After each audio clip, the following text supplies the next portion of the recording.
जैसे कि सबसे पहला क्वेश्चन जो है वो फिजिकल डिजाइन ऑफ मॉसफेट पे आपको देखने को मिल सकता है, जिसमें मॉसफेट का एक्चुअली डिजाइन कैसे होता है, कहाँ पे सोर्स होता है, कहाँ पे ड्रेन होता है, और कहाँ पे आपका गेट या फिर फील्ड का एरिया होता है। इन सब वेराइटीज पे क्वेश्चंस आते हैं, हर साल आते हैं, ऐसा नहीं कि कभी नहीं आया है, हर साल आते हैं। तो आपको एक फिजिकल डिजाइन का अच्छा खासा आइडिया हो जाएगा, तो आपको इस पर्टिकुलर पार्ट में कॉन्फिडेंस आ जाएगा। ये पहला वेराइटी ऑफ क्वेश्चंस आता है, हम क्वेश्चन भी सॉल्व करेंगे। और दूसरा क्वेश्चन आपको जो देखने को मिलेगा वो है कि हम किसी भी मॉसफेट के ये जो पार्ट है थ्रेशोल्ड वोल्टेज, ये बहुत ही इंपॉर्टेंट रोल प्ले करता है।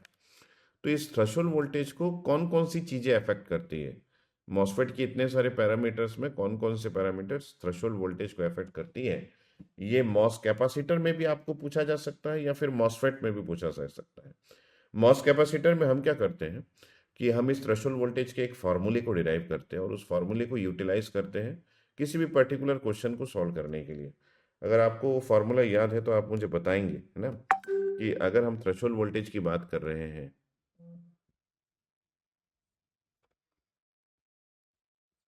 ठीक है, अगर हम थ्रेशोल्ड वोल्टेज की बात कर रहे हैं वी टी से जिसको रिप्रेजेंट करते हैं, तो ये root over Q Q N A epsilon S I, और यहाँ पे आपके पास होता है मल्टीप्लाइड बाई 2 π b, ये बल्क पोटेंशियल होता है।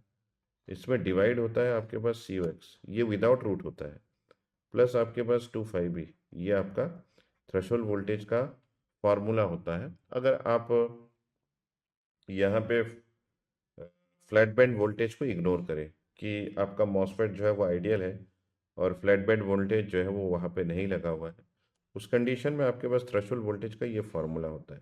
कितने लोगों को थ्रेशोल्ड वोल्टेज का इस फार्मूले को यूज़ करने प्रॉपर तरीके से आता है, ये एक बार आप बताएंगे, क्योंकि मैं चेक कर रहा हूँ कि आप में से कितने स्टूडेंट्स का कॉन्फिडेंस बरकरार है, कि आप अभी भी कॉन्फिडेंट है मॉसफेट के क्वेश्चंस को हैंडल करने के लिए। यहाँ पे ठीक है, कमेंट में बात करते रहेंगे आप लोग। आपको कहीं पे भी लगता है कि सर यहाँ पे हमको कमी लग रही है हमारे सब्जेक्ट के प्रिपरेशन में, तो आप मुझे शेयर कर सकते हैं। उस पर्टिकुलर सेगमेंट्स में से क्वेश्चंस मैं तैयार करके आपके लिए लेके आऊँगा, ठीक है, चाहे वो कोई सा भी टॉपिक हो। सबसे पहले ईडीसी का, फिर कम्युनिकेशन का, ठीक है। तो यहाँ पे हमारे पास ये 2Q तो ये कांस्टेंट है, इसके बारे में तो आपको कुछ डिस्कस करने की ज़रूरत नहीं। ये Na बड़ा इंपॉर्टेंट पैरामीटर है, क्योंकि ये रिप्रेजेंट करता है कि आपके सबस्ट्रेट का कंसंट्रेशन क्या है। ये आपको बहुत अच्छे से आइडिया होना चाहिए, कंसंट्रेशन क्या है। सबस्ट्रेट मतलब अगर एन चैनल की बात करें तो सबस्ट्रेट पी टाइप का होता है, और पी चैनल की बात करें तो सबस्ट्रेट एन टाइप का होता है। उस सबस्ट्रेट के कंसंट्रेशन को ये डिफाइन करता है थ्रेशोल्ड वोल्टेज, ठीक है। तो थ्रेशोल्ड वोल्टेज मतलब ये वो वोल्टेज है जब हम ये मानते हैं कि आपके मॉसफेट पे, है ना, आपके मॉसफेट में enough number of charge carriers आ गए हैं जो मॉसफेट के चैनल की कंडक्टिविटी को बढ़ा रहे हैं, जिससे आप करंट कंडक्शन कर सकते हैं। अगर आपने किसी भी गेट में थ्रेशोल्ड वोल्टेज तक का भी वोल्टेज नहीं लगाया है, तब ये मानते हैं कि हमारा चैनल रेसिस्टिव है और करंट कंडक्शन पॉसिबल नहीं है, ठीक है। ये थियोरेटिकली माना जाता है, प्रैक्टिकली ऐसा नहीं है। प्रैक्टिकली हम सब थ्रेशोल्ड में भी कंडक्शन कर सकते हैं, ठीक है। ये जो आपके पास पैरामीटर है जिसको हम एप्सिलॉन एस आई से रिप्रेजेंट किए, ये भी बड़ा इंपॉर्टेंट पैरामीटर है, क्योंकि ये रिप्रेजेंट करता है कि सिलिकॉन की परमिटिविटी कितनी है। ये जो एप्सिलॉन एस आई है, ये आपका फ्री स्पेस की परमिटिविटी और रिलेटिव परमिटिविटी ऑफ सिलिकॉन से बना हुआ पैरामीटर। तो मतलब ये भी ना सबस्ट्रेट को रिप्रेजेंट कर रहा है। यहाँ पे Na भी सबस्ट्रेट को रिप्रेजेंट कर रहा है, यहाँ पे ये पार्ट भी सबस्ट्रेट को ही रिप्रेजेंट कर रहा है। इन जनरल हमारे पास ये एप्सिलॉन नॉट की वैल्यू जो है 8.854 इंटू 10⁻⁻14 फेरेड पर सेंटीमीटर होता है। और रिलेटिव परमिटिविटी ऑफ सिलिकॉन ये इन जनरल दिया रहता है, लेकिन याद रहे तो अच्छी बात होती है। ये 11.7 होता है, कभी भी आप इससे कंफ्यूज मत होइएगा। 11.7 सिलिकॉन की परमिटिविटी होती है, और सिलिकॉन डाइऑक्साइड की परमिटिविटी आपकी रिलेटिव परमिटिविटी 3.9 होता है, ठीक है। यहाँ पे तीसरा पैरामीटर जो आपके लिए बड़ा इंपॉर्टेंट है, ये है बल्क पोटेंशियल वाला। अगर आपने मॉस कैपेसिटर पढ़ा है तो आपने ये बल्क पोटेंशियल या फिर फर्मी पोटेंशियल के बारे में पढ़ा होगा। ये एक्चुअली रिप्रेजेंट करता है एक एनर्जी बैंड डायग्राम में छोटी छोटी बातें हैं। एनर्जी बैंड डायग्राम में जो आपका इंट्रिंसिक फर्मी एनर्जी लेवल होता है और जो आपका Fermi energy level P type के सेमीकंडक्टर का होता है, जिसको हम ई एफ पी से रिप्रेजेंट कर रहे हैं और ये ई आई से रिप्रेजेंट कर रहे हैं, इन दोनों के बीच में एनर्जी की कितनी डिफरेंस है। ये एनर्जी डिफरेंस जब पोटेंशियल में रिप्रेजेंट होता है तो ये डिफरेंस जो है ये फाइव बी से रिप्रेजेंट होता है, बल्क पोटेंशियल फाइव बी। आपको ये ध्यान में रखना चाहिए। और इसके लिए ना हमारे पास क्यू फाइव बी का एक फार्मूला भी है और वो है आपके पास के टी एल एन, जो भी आपने सबस्टेट में डोपिंग किया एन ए और जो इंट्रिंसिक का डोपिंग कंसंट्रेशन एन है, ये आपका फॉर्मूला होता है। इसमें फाइव बी की वैल्यू को फाइंड आउट करने के लिए अपना क्यू को इस बार ले आइए, डेट इज ये हो जाएगा K T upon Q L N, this is N A divided by N N. ये फार्मूला यूज करके ना आप ये फाइंड आउट कर सकते हैं कि फाइव बी की वैल्यू क्या है। ठीक है, तो ये सारे पैरामीटर्स जो है वो आपके थ्रेशोल्ड वोल्टेज को अफेक्ट कर सकते हैं। तो ये छोटी छोटी बातें हैं जो आप ध्यान में रखना। यहाँ पे सबसे इम्पॉर्टेंट एक और पैरामीटर है जिसको हम सी ओ एक्स से रिप्रेजेंट कर रहे हैं। ये आपका कैपेसिटेंस पर यूनिट एरिया है, जो गेट एरिया है उसका, उसको ये डिफाइन करता है। और इसका यूनिट और इसका डेफिनेशन जो है वो है कैपेसिटेंस पर यूनिट एरिया, है ना। ये सिर्फ कैपेसिटेंस नहीं है, ये कैपेसिटेंस पर यूनिट एरिया है और इसका फॉर्मूला होता है epsilon O X divided by three O X. तो ये जो एप्सिलॉन ओ एक्स है ये एक्चुअली, जैसे यहाँ पे मैंने एप्सिलॉन ऐसा ही लिखा है, ये आपका रिलेटिव परमिटिविटी और सिलिकॉन डाइऑक्साइड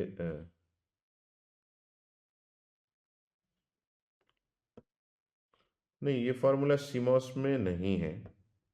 एक्चुअली ये थ्रेशोल्ड वोल्टेज का फार्मूला है और ये जो है ये डिराइव सबसे पहले ना, इसका डेरिवेशन जो है वो मॉस कैपेसिटर के चैप्टर में होता है।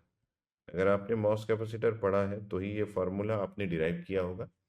अगर आपने नहीं पढ़ा है तो अभी तक ये फार्मूला आपने डिराइव नहीं किया है। लेकिन इससे रिलेटेड क्वेश्चन किसी भी चैप्टर में आ सकता है क्योंकि थ्रेशोल्ड वोल्टेज मॉसफेट में आता है ना, ये सीमॉस का पार्ट नहीं है। ठीक है, सीमॉस में क्योंकि threshold voltage, CMOS CMOS inverter जो है वो एक सर्किट बेस्ड क्वेश्चंस आते हैं उसमें, जहाँ पे आपको कैरेक्टरिस्टिक्स का आइडिया होना चाहिए, जहाँ पे आपको पी मॉस और एन मॉस को इंडिविजुअली देखने का एक बेहतरीन नज़रिया होना चाहिए और केवीएल केसीएल लगाने का आइडिया होना चाहिए। आपके पास सीमॉस में बात करें तो आपके पास किस तरीके से आप प्रूफ करोगे कि region of operation different input voltage में क्या होता है, तो उस वैरायटी के क्वेश्चंस आपको वहाँ पे मिलेंगे। ये जो थ्रेशोल्ड वोल्टेज के क्वेश्चंस है ये आपको मॉसफेट के चैप्टर में मिलेगा, है ना। और आपको ये वाला मॉसफेट के साथ साथ मॉस कैपेसिटर के चैप्टर में ये मिलेगा। ये थ्रेशोल्ड वोल्टेज वाला सीमॉस में नहीं मिलेगा। सीमॉस का एक अलग से रिवीजन आपको मैं करवाऊंगा, जहाँ पे मैं फिर से आपको बताऊंगा। अभी तो मेरी सीमॉस की क्लासेस ही चल रही है, जहाँ पे मैं आपको बताऊंगा कि सीमॉस के क्वेश्चंस एक्चुअली कितने वेराइटीज के होते हैं। आज हम ये बात कर रहे हैं कि मॉसफेट के क्वेश्चंस कितने वेराइटीज के होते हैं। उसमें मैंने थ्रेशोल्ड वोल्टेज एक टॉपिक पकड़ा और उसके बारे में कुछ रिवीजन आपको करवा रहा हूँ। मेरा ये सेशन लेने के पीछे सिर्फ ये एम नहीं है कि मैं अपनी बातें बता के यहाँ से निकल जाऊँ। मेरा इस सेशन लेने के पीछे ये एम है कि आप जब एग्जाम दे के बाहर निकलो ना, तो आप एक बार याद करो कि दास सर ने जो चीज़ें बताई थी उस पे बेस्ड क्वेश्चंस हमको एग्जाम में देखने को मिला है। मैं उस लेवल का रिवीजन आपको करवाना चाहता हूँ, बस इसीलिए मैं इस सेशन को ले रहा हूँ। ठीक है। और उसके अलावा जिन स्टूडेंट्स का इस पर्टिकुलर पार्ट में कॉन्फिडेंस रिड्यूस्ड है, कॉन्फिडेंस कम है, उनके लिए मैं ये प्लान कर रहा हूँ। ठीक है। तो देखिए यहाँ पे हम लोगों ने रिलेटिव परमिटिविटी ऑफ सिलिकॉन लिखा था। यहाँ पे आपके पास सिलिकॉन डाइऑक्साइड की परमिटिविटी है। तो इसके लिए आप फ्री स्पेस की परमिटिविटी और रिलेटिव परमिटिविटी सिलिकॉन डाइऑक्साइड का लिखेंगे, divided by thickness of oxide layer, जो कि बहुत ही थिन होता है आपका ऑक्साइड लेयर, जिसको हम अभी विजुलाइज भी करेंगे। जब आप इस फार्मूले को लिख रहे हैं तो आपको यहाँ पे 8.854 into 10 to the power of -14 फेरेड पर सेंटीमीटर स्क्वायर, जैसे यहाँ पे लिखा हो मैंने, ये होना ही चाहिए। और उसके अलावा आपके पास multiplied by relative permittivity of silicon, जैसे सिलिकॉन डाइऑक्साइड जैसे कि मैं अभी भी बता रहा था, ये आपका 3.9 होता है, ये भी होना ही चाहिए। ठीक है, और ये thickness of oxide layer. In general ये जो कैपेसिटेंस पर यूनिट एरिया है, ये ना आपके पास फेम्टोफैरेड पर माइक्रोमीटर स्क्वायर में रिप्रेजेंट होता है। ये क्या है, ये फेम्टोफैरेड पर माइक्रोमीटर स्क्वायर इसमें रिप्रेजेंट होता है। तो थ्रेशोल्ड वोल्टेज की ये सारी चीजें, ये सारे पैरामीटर्स पे आपको क्वेश्चंस देखने को मिलेगा। अगर आपको इन सारे पैरामीटर्स का प्रॉपर आइडिया नहीं है तो कहीं ना कहीं आप थ्रेशोल्ड वोल्टेज के क्वेश्चंस को देख के हिचकिचाओगे, कहीं ना कहीं आपको थ्रेशोल्ड वोल्टेज के क्वेश्चंस परेशान कर सकते हैं। तो आप ना इन पर्टिकुलर पैरामीटर्स में से भी जिस पैरामीटर का भी आपको प्रॉपर आइडिया नहीं है, वो मुझे क्वेरी में आप पूछ सकते हैं, आपके कमेंट में देख रहा हूँ, है ना। आप जितने क्वेश्चंस पूछना चाहें मुझसे पूछ सकते हैं। ये रिवीजन है, कम क्वेश्चन सॉल्विंग सेशन है, प्लस आपका कॉन्फिडेंस बढ़ाने वाला सेशन है। आपको जितने क्वेश्चंस पूछना है मुझसे आप पूछ सकते हैं। ठीक है। हम्म। कुछ पूछ रहे हैं क्या? कुछ पूछ रहे हैं तो जरूर से यहाँ पे इंडिकेट कीजिएगा कि हमको पूछना है। ये पैरामीटर हो, ये पैरामीटर हो गया। करंट इक्वेशंस पे बहुत सारे क्वेश्चंस आपको देखने को मिलेंगे, जो कि सर्किट के क्वेश्चंस होंगे, या फिर बिना सर्किट बनाए भी कई बार करंट के क्वेश्चंस आपको पूछे जाते हैं। तो वो क्वेश्चंस भी आपको हैंडल करते आना चाहिए। ट्रांस कंडक्टेंस, ड्रेन रेसिस्टेंस के क्वेश्चंस बड़े मज़ेदार होते हैं। इन क्वेश्चंस को किस तरीके से हैंडल करना है वो मैं आपको आज के सेशन में, आगे आने वाले के सेशन में सिखाता रहूँगा।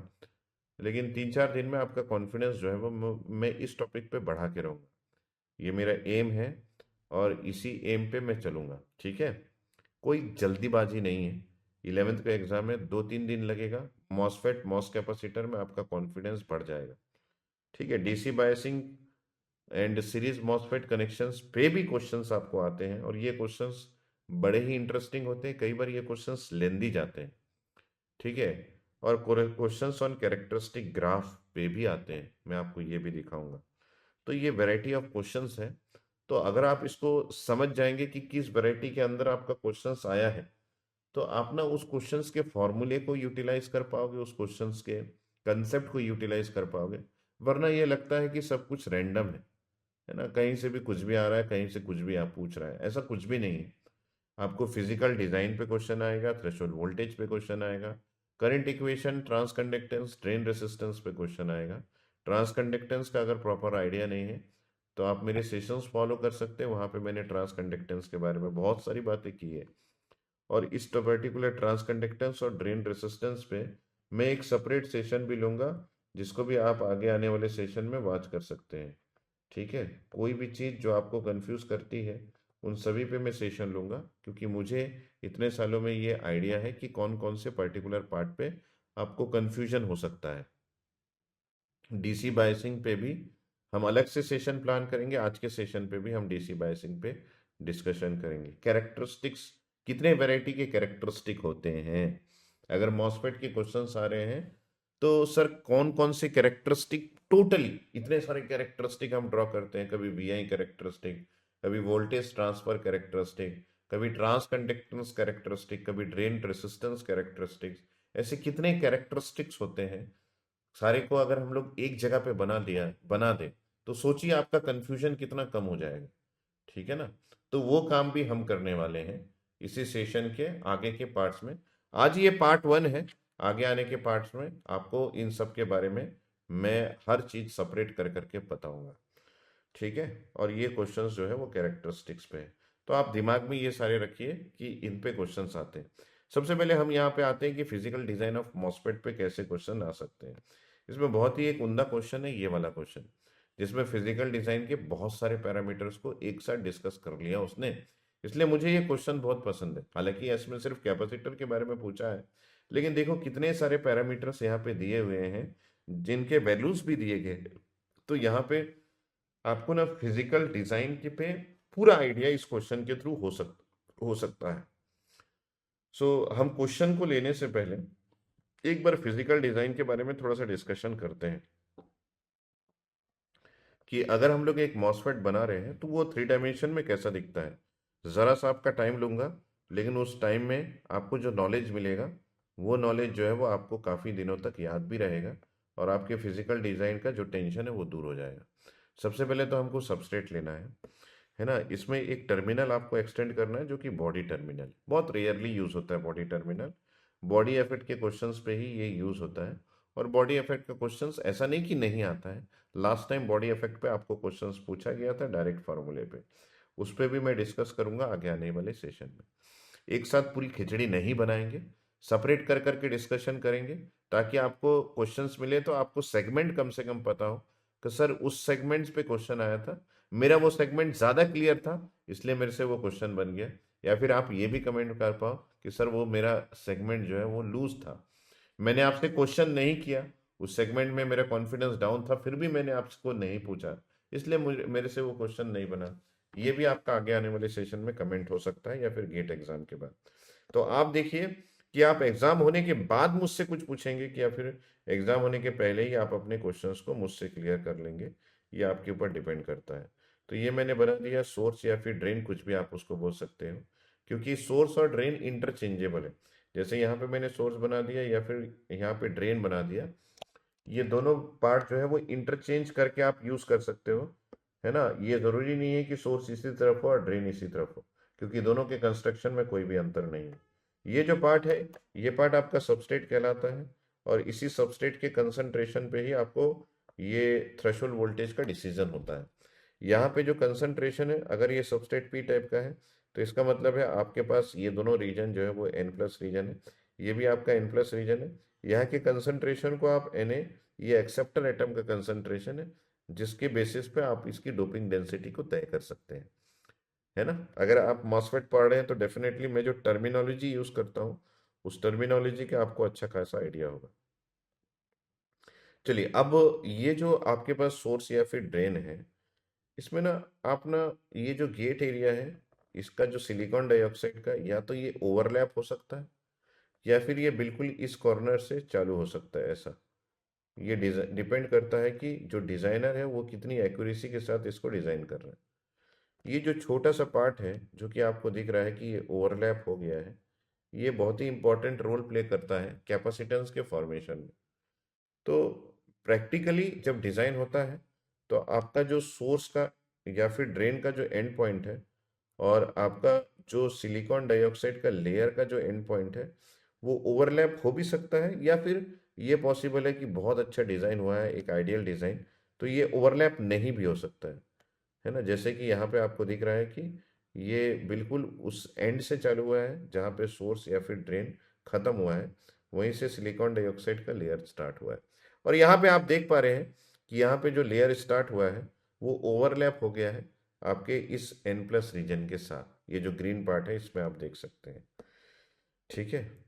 तो ये भी आपका एक लेयर है, इसके ऊपर आपके पास मेटल का एक लेयर रहेगा लाइक दिस, और मेटल के लेयर के ऊपर आप ये बोल सकते हैं कि हमारे पास यहाँ पे ये फिजिकली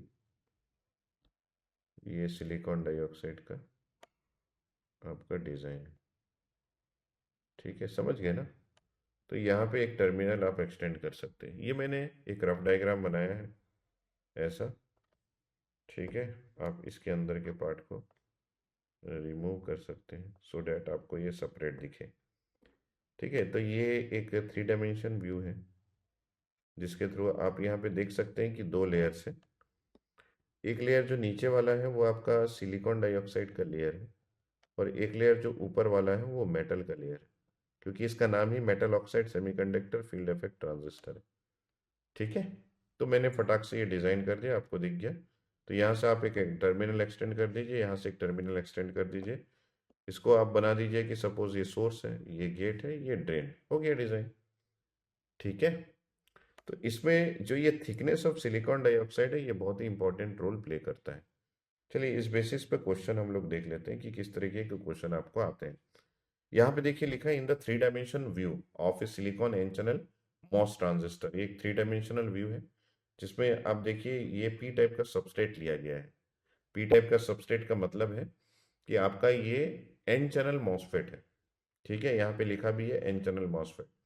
इसमें ये जो डेल है ये 20 नैनोमीटर का है। डेल का मतलब क्या है, क्योंकि ये आपका पी टाइप का सबस्ट्रेट है, ध्यान से देखिए, और ये आपके पास n प्लस का रीजन है, ये दोनों जब भी फिजिकली एक दूसरे से इंटरेक्ट करेंगे, जैसे कि ये n प्लस रीजन इस p रीजन से इंटरेक्ट कर रहा है, तो डेफिनेटली दोनों के बीच में कंसंट्रेशन डिफरेंस की वजह से चार्ज कैरियर्स का मूवमेंट स्टार्ट होगा, जो कि एक डायोड में होता है। तो एक्चुअली ये दोनों भी एक डायोड की तरह ही वर्क कर रहे हैं। अगर चार्ज कैरियर का मूवमेंट स्टार्ट होगा तो डेफिनेटली उनके बीच में रिकॉम्बिनेशन होगा, और अगर रिकॉम्बिनेशन होता है तो ये श्योर है कि आपका डिप्लीशन रीजन का फॉर्मेशन होगा। तो जैसे कि n प्लस और p रीजन है, इनके बीच में डिप्लीशन रीजन का फॉर्मेशन होता ही है, चाहे आप कोई सोर्स में पोटेंशियल लगाए या फिर ना लगाए, चाहे बॉडी में कोई पोटेंशियल लगाए ना लगाए, इन दोनों के बीच में ओपन सर्किट कंडीशन में भी डिप्लीशन रीजन का फॉर्मेशन होगा। तो ये जो डिप्लीशन रीजन का फॉर्मेशन है, इसका मतलब है यहाँ पे आपके पास पी रीजन है, तो यहाँ पे आपके पास नेगेटिव आयोन्स होंगे, ये नेगेटिव आयोन्स होंगे, इस टाइप के नेगेटिव आयोन्स होंगे, और यहाँ पे होल्स की कमी होगी। डिप्लीशन रीजन का मतलब क्या है, ये ऐसा ही है ना। तो डिप्लीशन रीजन मतलब नेगेटिव आयोन। सर इसके बिल्कुल ऑपोजिट साइड में पॉजिटिव आयोन्स भी होंगे, हाँ बिल्कुल होंगे। किसने मना किया, मैंने तो नहीं किया। तो इसके अंदर जो है वो पॉजिटिव आयोन्स भी होंगे, क्योंकि ये n प्लस रीजन है, n प्लस में पॉजिटिव आयंस होते हैं। लेकिन क्या है, ये जो डिप्लीशन रीजन का फॉर्मेशन है, ये ना उस तरफ ज्यादा डेप्थ तक जाता है जहां पे कंसंट्रेशन लेस हो। और आपने जिस वक्त यहाँ पे n प्लस लिख दिया उसी समय आपको ये समझना चाहिए था कि ये डिप्लीशन रीजन है, ये पेनिट्रेट जो है वो पी साइड की ओर तरह और करेगा, ये अंदर की ओर ज्यादा पेनिट्रेट नहीं करेगा, क्योंकि यहाँ पे कंसंट्रेशन ज्यादा है। इसके लिए हम लोगों ने डायोड में एक फार्मूला यूज किया था, उसी फार्मूले के बेस पे इस थ्योरी को हम कंसेप्चुअली बोलते हैं। और वो फार्मूला है कि आपके पास अगर डोनर एटम का कंसंट्रेशन एनडी है, तो वहां पे डिप्लीशन रीजन का डेप्थ जो है वो एक्सएन नॉट तक जाता है, और एक्सेप्टर एटम का कंसंट्रेशन एनए है, तो वहां पे डिप्लीशन रीजन का डेप्थ जो है वो एक्सपी नॉट तक जाता है। तो अगर किसी भी टाइप के कंसंट्रेशन को आप बढ़ा देंगे, जैसे Na का कंसंट्रेशन बढ़ा दे, तो डिप्लीशन रीजन का डेप्थ रिड्यूस हो जाता है, ताकि इसके बराबर वो अपने आप को कर सके। तो कोई भी फिजिक्स की थ्योरी जो है वो बिना फॉर्मूले के अधूरे है, तो इसी वजह से हमने इस फॉर्मूले के थ्रू इस बात को समझा। ठीक है, मैं रिवीजन रिवीजन भी आपको करवाता रहूंगा, आप बिल्कुल टेंशन मत लीजिए, और उसके साथ साथ क्वेश्चंस भी करवाता रहूंगा। किस क्वेश्चन में किस तरीके का सोच आपको फटाफट से डेवलप करना है, वो भी आपको यहाँ से पता चल जाएगा। तो ये जो डेल की वैल्यू है, यहाँ पे लिखा हुआ है ये 20 नैनोमीटर का है। इसका मतलब है ये जो आपका डेल है ना, ये 20 नैनोमीटर का है, ये ओवरलैप्ड एरिया है। ये कौन सा है, ये ओवरलैप्ड एरिया है। जैसे मैंने आपको अभी अभी बताया था ये काले ग्रीन रंग से, कि कुछ एरिया जो है वो ओवरलैप्ड हो जाता है, जैसे ये एरिया जो है वो ओवरलैपिंग एरिया है। तो इस ओवरलैपिंग एरिया का डायमेंशन यहाँ पे बता रहा है कि ये आपके पास डेल की वैल्यू 20 नैनोमीटर है। ठीक है, the transistor is of width, transistor का जो ये विड्थ है, यहाँ पे देखिए ये विड्थ है, ये 1 माइक्रोमीटर का है। The depletion region width formed at every PN junction, अब ये डिप्लीशन रीजन के बारे में बात कर रहा है। तो जहाँ जहाँ पे पीएन जंक्शन है वहाँ पे डिप्लीशन रीजन बना है, इसका एक विड्थ है यहाँ से लेके यहाँ तक। इस विड्थ को उसने डिफाइन किया है कि डिप्लीशन रीजन का विड्थ जो है 10 नैनोमीटर का है, जहाँ पे भी बन रहा होगा वो सारे विड्थ जो है वो 10 नैनोमीटर का है। The relative permittivity of silicon and silicon dioxide, जो कि अभी अभी मैंने डिस्कस किया, वो देखिए यहाँ पे लिखा है 11.7 3.9, और फ्री स्पेस की परमिटिविटी जो हम 8.854 लेते हैं, उसकी जगह यहाँ पे 8.9 ले लिया डायरेक्टली, और यहाँ पे 10⁻⁻12 इसलिए लिया है क्योंकि इसने मीटर में यूज किया है और मैंने सेंटीमीटर में उसको लिखा था, इसलिए इन दोनों में अंतर है। चलिए तो यहाँ पे आगे बढ़ते हैं। पहला क्वेश्चन जो यहाँ पे लिखा हुआ है, the source body junction capacitance is approximately, तो यहाँ पे पूछा जा रहा है कि सोर्स और बॉडी के बीच में जो जंक्शन कैपेसिटेंस बना हुआ है, उस जंक्शन कैपेसिटेंस की वैल्यू कितनी है। तो अगर हम जंक्शन कैपेसिटेंस की बात करें, तो उस हर जगह पे जंक्शन कैपेसिटेंस बना है जहाँ सोर्स और बॉडी एक दूसरे से इंटरेक्ट कर रहा होगा। जैसे कि अगर हम बोले कि ये मेरे पास सोर्स रीजन है, ठीक है, और इसको अगर हम 3 डायमेंशन में बनाए तो ये अंदर की ओर भी गया है कुछ इस तरीके से, और ये मेरा फिजिकल डायमेंशन है सोर्स का।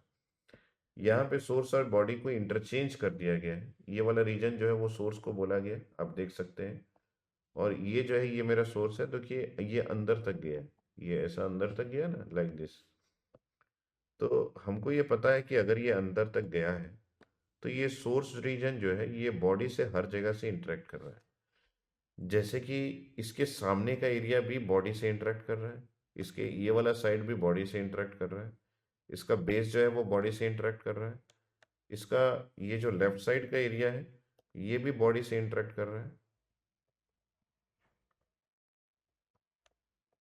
देखिए ये वाला एरिया भी आपके बॉडी से इंटरेक्ट कर रहा है, और ये बैक का एरिया भी बॉडी से इंटरेक्ट कर रहा है। तो एक पर्टिकुलर क्यूबाइड में टोटल 6 उसके सरफेस होते हैं। उसमें से जो टॉप का सरफेस है ये वाला, इसको छोड़ के जितने भी सरफेस है वो सभी सरफेस बॉडी से इंटरेक्ट कर रहे हैं। तो जितने भी सरफेस बॉडी से इंटरेक्ट कर रहे हैं उन सब सरफेस के साथ आपका ये जो है ये N प्लस रीजन है, ये P रीजन है, एक डिप्लीशन रीजन का फॉर्मेशन होगा। तो मतलब हर सरफेस के साथ वो कैपेसिटेंस का फॉर्मेशन करेगा। कैपेसिटेंस क्या होता है? कैपेसिटेंस मतलब दो आपके पास प्लेट्स हैं, इन दोनों प्लेट्स के बीच में कैपेसिटेंस बनता है, और जब ये कैपेसिटेंस बनता है तो इन दोनों प्लेट्स के बीच में जो एरिया है इस एरिया को हम कंसिडर करते हैं ए, इन दोनों के बीच में जो डिफरेंस है इसको सपोज कंसिडर करते हैं डी, ठीक है। और इसके बीच में जो मटेरियल यूज किया जाता है उसको सपोज परमिटिविटी ई एप्सिलॉन से रिप्रेजेंट करते हैं। तो कैपेसिटेंस जो है वो epsilon A divided by D होता है, ठीक है। ए मतलब इसका एरिया, डी मतलब इन दोनों के बीच की दूरी कितनी है, और ई मतलब परमिटिविटी इस वाले डाइलेक्ट्रिक मीडियम का। तो यहाँ पे भी आपको यही पार्ट यूज करना है। बॉडी जो है वो एक प्लेट है समझ लीजिए, और सेमीकंडक्टर जो कि सोर्स है वो आपका दूसरा प्लेट है। तो ये जो है ये मान लीजिए ये आपका बॉडी एक प्लेट की तरह वर्क कर रहा है, और आपके पास ये जो है ये सोर्स रीजन जो है वो एक प्लेट की तरह वर्क कर रहा है।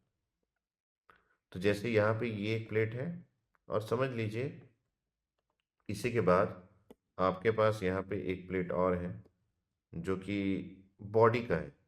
तो यहाँ पे एक बॉडी जो है वो एक प्लेट रखा गया है ऐसा, समझ लीजिए ऐसा, ये एक बॉडी है, ठीक है। तो इन दोनों के बीच में, इन दो प्लेट्स के बीच में आपके पास जो मटेरियल है वो सिलिकॉन का मटेरियल है। तो उसकी परमिटिविटी यूज करेंगे, और इन दोनों के बीच की दूरी कितनी है ये दूरी मेजर करेंगे, ये सारी चीजें करके।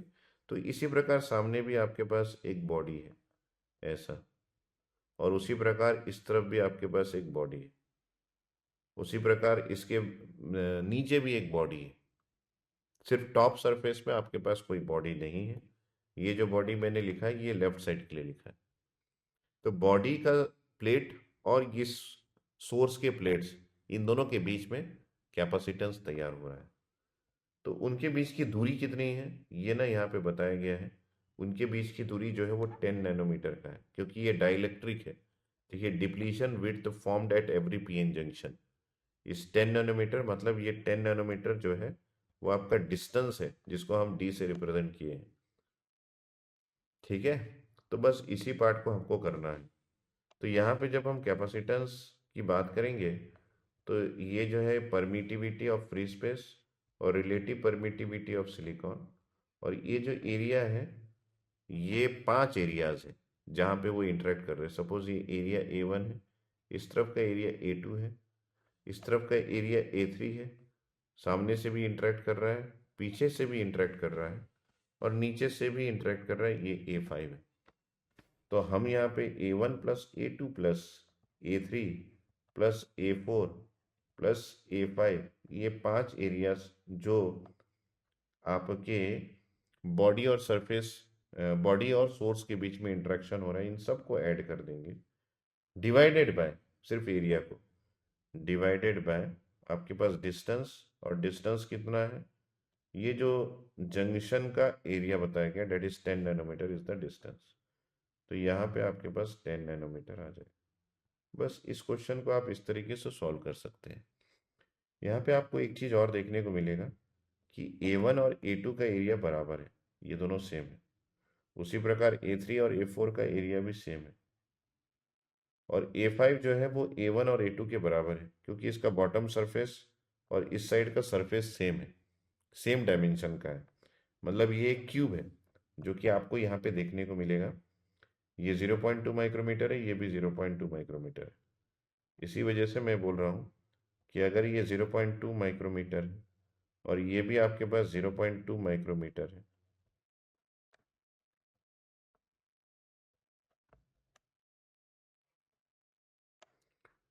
ठीक है, तो हमारे पास ये कंप्लीट चीज़ जो है वो आपका तैयार हो गया। तो यहाँ पे आप देख सकते हैं कि A1 जो है वो A2 के बराबर है, A2 जो है वो A5 के बराबर है। यहाँ पे A3 जो है वो आपके A4 के बराबर है। बस इसी चीज़ को आप यूज़ कीजिए और प्रॉपरली इसका आंसर निकाल लीजिए। करें क्या यूज़? तो हमारे पास सबसे पहले A1 की बात करें तो A1 जो है वो यहाँ पे 0.2 और डेप्थ जो है वो 1 माइक्रोमीटर का है। So I will use this one. A1 जो है वो आपके पास 0.2 और ये जो डेप्थ है ये आपके पास 1 माइक्रोमीटर का है। तो A1 का एरिया जब आप निकालेंगे तो इन दोनों को मल्टीप्लाई करके आप निकाल सकते हैं।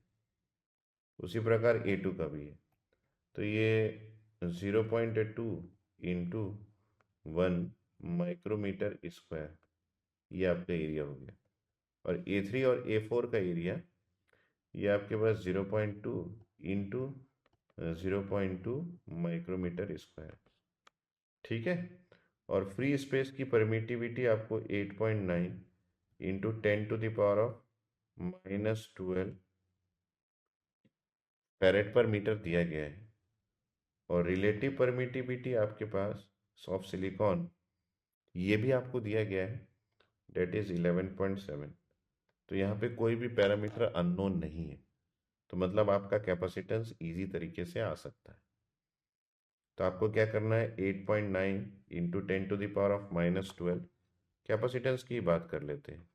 8.9 into 10⁻⁻12 multiplied by this is 11.7 divided by 10 nanometre. Nano मतलब नैनो पीको, तो ये 10⁻⁻9 मीटर हो जाएगा, नैनो पीको फेम्टो। और यहाँ पे आपके पास इन सब का एरिया, तो ये 3 टाइम्स 0.2 इंटू 1, तो ये हो जाएगा 3 times 0.2 into 1 micrometre square multiplied by, sorry addition हो, नॉट मल्टीप्लाइड, ये हो जाएगा एडिशन। 2 टाइम्स आपका 0.2 इंटू 0.2, 2 टाइम्स 0.2 इंटू 0.2, ये भी आपके पास माइक्रोमीटर स्क्वायर है। तो आप ना माइक्रोमीटर को ना 10⁻⁻12 लिख सकते हैं, क्योंकि ये अल्टीमेटली मीटर स्क्वायर में कन्वर्ट हो जाएगा और आपको मीटर में ही चाहिए। 10⁻⁻12, यहाँ पे भी माइक्रोमीटर स्क्वायर है, तो इसको भी आप 10⁻⁻12 कर सकते हैं, एरिया है। तो बस इसको सॉल्व कर दीजिए, आपका आंसर आ जाएगा। कितना आ रहा है, कैपेसिटेंस 7 इंटू 10⁻⁻15 फेरेड, तो ये आ जाएगा आपके पास 7 इंटू 10⁻⁻15 फेरेड, जो कि आपका 7 फेम्टो फेरेड हो। इस क्वेश्चन में कोई डाउट, ये बढ़िया से ये क्वेश्चन बन जाएगा। 7 फेम्टो फेरेड मतलब बी ऑप्शन इज करेक्ट। तो इस तरीके के क्वेश्चंस आते हैं जो कि फिजिकल डायमेंशंस पे आते हैं। अब जितने तरीके से मॉसफेट के फिजिकल डायमेंशन को समझे हैं उतने अच्छे से आपका ये क्वेश्चन बन जाएगा, ठीक है। यहाँ पे देखिए छोटा सा थिकनेस भी दिया है, ये जो है ये थिकनेस ऑफ सिलिकॉन डाइऑक्साइड है, जो कि 1 नैनोमीटर का है, ठीक है। मेटल के थिकनेस की आपको नीड नहीं पड़ती।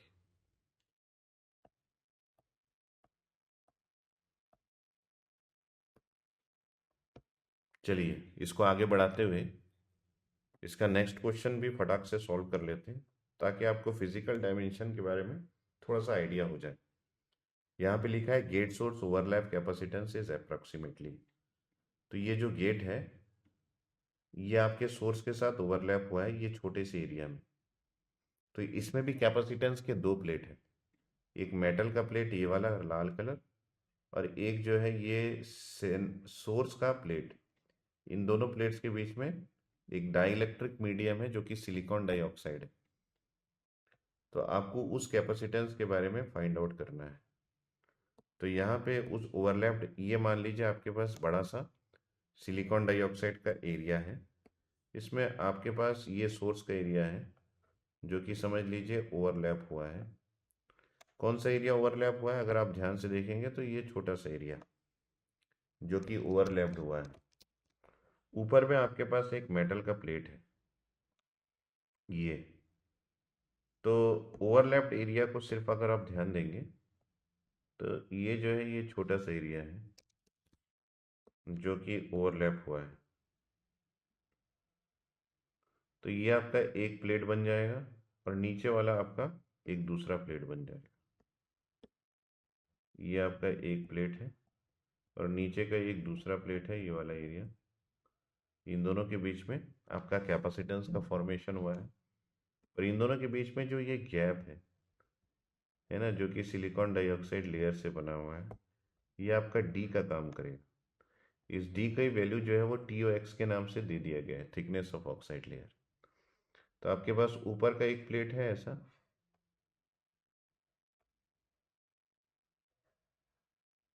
है ना, और नीचे का एक प्लेट है ये वाला जो कि डेप्थ तक गया है, अंदर तक।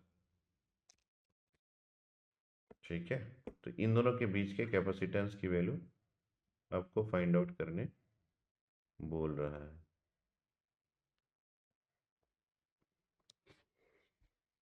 Correct. So let's find those capacitance. तो यहाँ पे आप जब इस कैपेसिटेंस की वैल्यू को फाइंड आउट करेंगे तो फिर से आपको परमिटिविटी सिलिकॉन डाइऑक्साइड की यूज करनी पड़ेगी। और एरिया जो है वो आपका ये वाला एरिया आएगा क्योंकि ये आपका प्लेट का ऊपर का एरिया है। इसमें ये डायमेंशन ये अंदर ही अंदर इसके विड्थ तक गया है, ये इसका विड्थ है ना। और ये छोटा सा लेंथ आपको चाहिए रहेगा। इस लेंथ के बारे में ना ऑलरेडी डेल के नाम से चीजें दे दी गई है। तो यहाँ पे जब आप एरिया को फाइंड आउट करेंगे तो W इंटू डेल से फाइंड आउट कर लीजिएगा। और ये जो है ये आपका थिकनेस ऑफ ऑक्साइड लेयर हो गया, क्वेश्चन सॉल्व। तो यहाँ पे फ्री स्पेस की परमिटिविटी और relative permittivity of silicon dioxide की जरूरत पड़ेगी आपको। फ्री स्पेस की परमिटिविटी 8.9 है और relative permittivity of silicon dioxide 3.9 है। ठीक है। इंटू 10⁻³ इंटू 10⁻, यहाँ पे -12 दिया गया है फेरेड पर मीटर। W की वैल्यू आपको ना यहाँ पे दी गई है, ये जो है ये 1 माइक्रोमीटर है। सो आप यहाँ पे लिख सकते हैं this is 1 into 10⁻⁻6 multiplied by del की वैल्यू ना आपको क्वेश्चन में दी गई है। डेल कितना है? ये 20 नैनोमीटर है। तो ये मल्टीप्लाई हो जाएगा 20 इंटू नैनोमीटर मतलब 10⁻⁻9। ये सब मीटर में कन्वर्ट है, divided by thickness of oxide layer. तो यहाँ पे ऑक्साइड लेयर की थिकनेस दी गई है, ये क्वेश्चन में ही दिया गया है 1 नैनोमीटर। तो यहाँ पे 1 इंटू 10⁻⁻9 मीटर, सब मीटर में कन्वर्ट हो गया। बस आपको इसको सॉल्व करके आंसर निकालना है और आई होप कि यहाँ पे आंसर आपका आ रहा होगा 0.7 इंटू 10⁻⁻15 फेरेड, जो कि 0.7 फेम टू फेरेड में कन्वर्ट हो गया।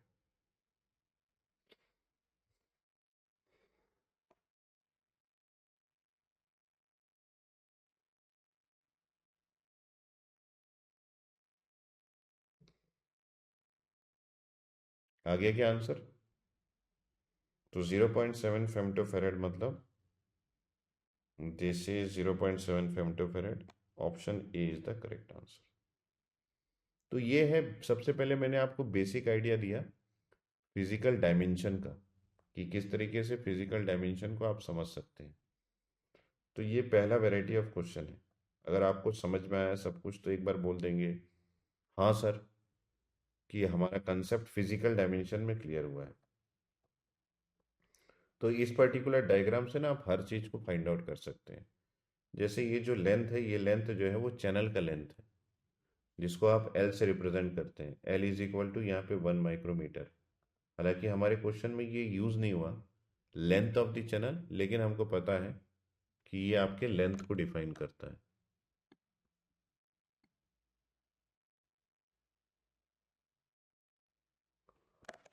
पी एफ मतलब ये पिको फेरेड है। पिको फेरेड मतलब 10⁻⁻12 होता है ना। नैनो फेरेड मतलब दिस इज 10⁻⁻9। फेम्टो फेरेड मतलब दिस इज होता है 10⁻⁻15। माइक्रो फेरेड का मतलब होता है दिस इज 10⁻⁻6 फेरेड। और मिली फेरेड का मतलब होता है 10⁻⁻3 फेरेड। -3, -6, -15, -9, -12।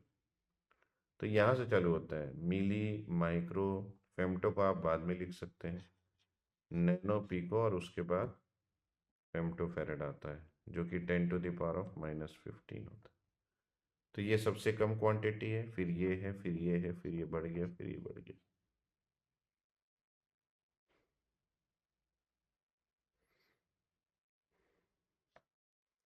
हाँ, गौरव ने पूछा कि ये 3 टाइम्स कैसे हुआ।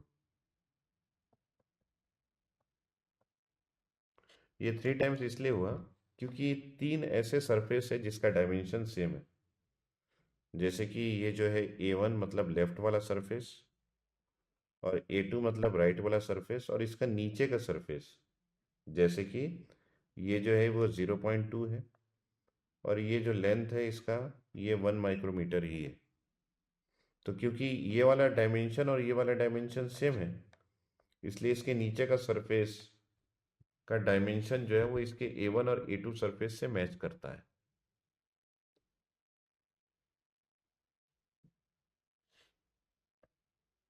है ना। इसलिए मैंने इसको 3 टाइम्स लिखा।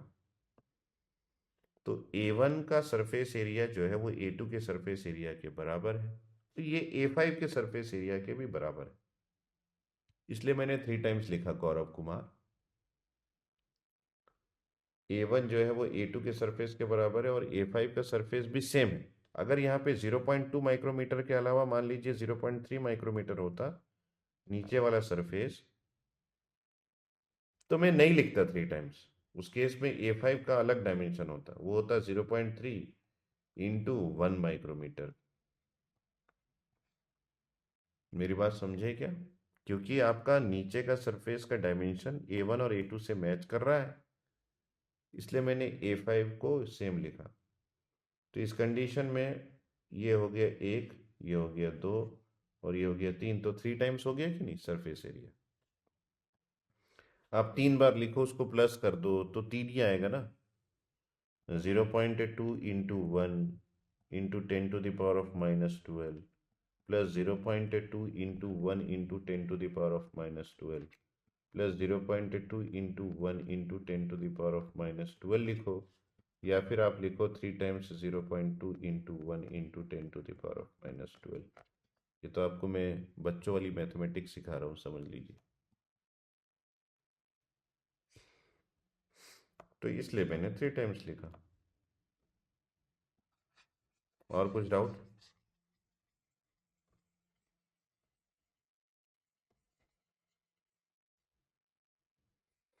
Any doubts? हाँ यार गौरव।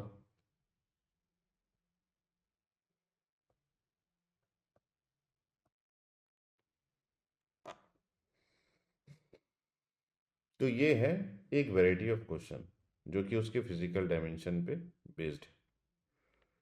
दूसरा वैरायटी ऑफ क्वेश्चन जो है वो आपका ये वाला है, जिसमें आपको how we can change the threshold voltage by changing doping in metal metal की डोपिंग को चेंज करके कैसे आप थ्रेशोल्ड वोल्टेज को चेंज कर सकते हो, पॉलीसिलिकॉन की डोपिंग को चेंज करके कैसे आप थ्रेशोल्ड वोल्टेज को चेंज कर सकते हो, और सिलिकॉन डाइऑक्साइड की डोपिंग को चेंज करके कैसे आप थ्रेशोल्ड वोल्टेज को चेंज कर सकते हो।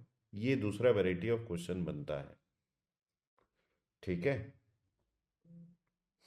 तो इस पार्ट पे हम लोग डिस्कशन करेंगे। तो इसके भी मैं 3 क्वेश्चंस आपको करवाऊंगा अलग अलग। आज तो थोड़ा सा टाइम लग गया क्योंकि मैं आपको वैरायटी समझा रहा था कि आप किस तरीके से थ्रेशोल्ड वोल्टेज को चेंज कर सकते हो, by changing the doping in metal, by changing the doping in polysilicon, by changing the doping in silicon dioxide, और या फिर आप सेमीकंडक्टर के सरफेस की डोपिंग को चेंज करो। इसके लिए आपको 3 क्वेश्चन का हेल्प लेना पड़ेगा। तो I will take this one in the next session. कल का सेशन भी रहेगा सेम टाइम पे, तो आप ज़रूर से आना, इस पार्ट को हम ख़त्म कर लेंगे। ठीक है, मैं डायरेक्ट और फास्ट तरीके से नहीं पढ़ाऊंगा, मैं इस तरीके से पढ़ाऊंगा कि आपको आइडिया लगे कि फ्रेगमेंट कैसे करना है मॉसफेट के क्वेश्चंस को। जब एग्जाम में आएगा तो आपको बिल्कुल आइडिया लग जाना चाहिए कि किस पार्ट से बात कर रहा है वो, नहीं तो हवा ही नहीं लग रहा है कि किस पार्ट से बात कर रहा है, तो आप क्वेश्चन को हैंडल कैसे करोगे। तो मैंने आपको बोला कि फिजिकल डिज़ाइन पे आइडिया आपके पास बेहतरीन होना चाहिए। अगर अभी भी फिजिकल डिज़ाइन पे आपको कुछ डाउट है तो आप मुझसे प्लीज़ बता दीजिए कि सर फिजिकल डिज़ाइन में अभी भी हमको डाउट है। An academy. Let's crack it.